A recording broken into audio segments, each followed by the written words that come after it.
Ratusan warga mengantri bantuan pusat tanpa mematuhi protokol kesehatan pada Kamis 3 Desember 2020 mulai pukul 5 waktu Indonesia Barat.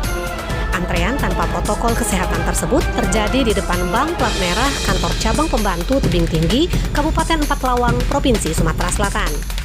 Terlihat ratusan warga berdesak-desakan mengantri tanpa mematuhi protokol kesehatan untuk mencairkan bantuan dana BPUM. Bahkan dalam antrian tersebut, satu warga dikabarkan pingsan di lokasi karena tidak tahan berlama-lama mengantri di depan kantor cabang bank tersebut. Diketahui kepadatan antrian tersebut terjadi sejak subuh hari.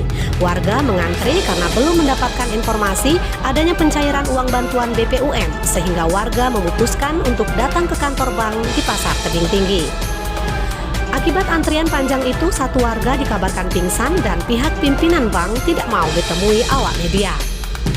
Laporan Padli Boy dari Tebing Tinggi Empat Lawang untuk Anda.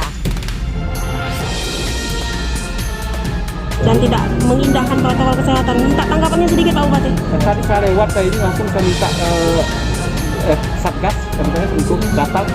Jangan berkerumun seperti itu, tegot yang banknya. Kalau memang undang mereka dibuat bergelombang, jangan langsung bersama-sama. Mungkin bisa 20 orang dibuat prokesnya. Karena prokes itu sangat penting. Saya sudah sampaikan itu.